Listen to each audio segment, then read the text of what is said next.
同学们好，我叫嘟嘟，来自老挝สบายดีมูทุกคนข่อยชื่อตูตูมาจากประเทศลาว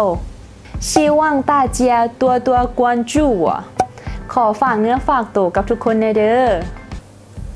สบายดีตาเจียหาวกลับมาพบกับตูตูไพธิดาในรายการมินิ Chinese Box ให้มินิและสำหรับคลิปนี้ตูได้เกี่ยมคำศัพท์สำหรับคนที่กล้าเกี่ยมจะไปเรียนอยู่ประเทศจีนเป็นคำศัพท์ที่ใช้ไว้แนะนำตัวเองกับหมู่ในห้องและเป็นคำศัพท์ที่เราควรรู้เบื้องต้นซึ่งว่าจะมีคำใดในนั้นเรามาเริ่มกันเลยสำหรับคำศัพท์ทำอิดแมนทงเชียเหมินห่าวทงเชียเหมินแปลว่าหมู่ร่วมห้องทุกๆคนห่าวก็แปลว่าสบายดีและเขาสามารถใช้ได้อีกคำหนึ่งก็คือคำว่าต้าเจียห่าวก็คือว่าสบายดีทุกคนหลังจากนั้นเขาก็จึงมาเริ่มแนะนำตัวเองเดี๋ยวลองเบิ่งตัวอย่างจากตูเนาะ同学们好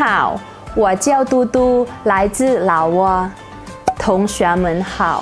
我叫嘟嘟来自老挝สบายดีมูทุกคนข่อยชื่อตูตูมาจากประเทศลาว希望大家多多关注我希望大家多多关注我ขอฝากเนื้อฝากตัวกับทุกคนในเด้อและนี่ก็คือพื้นฐานการแนะนำตัวเองเบื้องต้นให้หมู่หรือให้อาจารย์ได้ฮู้นั่นเองและยังมีคำศัพท์ที่เขาจำเป็นต้องฮู้เบื้องต้นก็คือคำศัพท์ทำอิฐคำว่าหัวตุ้ยจำกั่วเหมียนหัวตุ้ยจำกั่วเหมียนก็คือค่อยแพ้จำคือเดี๋ยวตูยกตัวอย่างให้เบิ่งคือตูเนาะหัวตุ้ย海鲜กั่วเหมียน我对海鲜กั่วเหมียนก็คือค่อยแพ้อาหารทะเลคำศัพท์ต่อไปคำว่า我不能吃จำ我不能吃ค่อยกินสิ่งนี้บ่ได้ก็คือสมมุติว่าเดี๋ยวยกตัวอย่างเนาะ我不能吃辣我不能吃辣ค่อยกินเผ็ดบ่ได้我不能ค่อยบ่สามารถหรือว่าค่อยบ่ได้ชื่อแปลว่ากินล่าแปลว่าเผ็ดและคำต่อไปคำว่าหัวผ้าจำหัวผ้าแปลว่าค่อยย่านยกตัวอย่างเช่นหัวผ้าโกหัวผ้าโกค่อยย่านมาและถ้าสมมุติเฮาย่านอันอื่นเฮาก็สามารถเอาโกออกแล้วคำศัพท์ตัวนั้นมาแทนที่โกได้เลยและคำศัพท์ต่อไปคำว่า我想去超市我想去超市ค่อยอยากไปซูเปอร์มาร์เก็ตหรือว่าเขาอยากไปบอนอื่นเขาก็สามารถเอาซูเปอร์มาร์เก็ตหรือว่าคำว่า超市ออกแล้วคำศัพท์ตัวนั้นมาแทนและคำศัพท์ต่อไปคำว่า卫生间在哪卫生间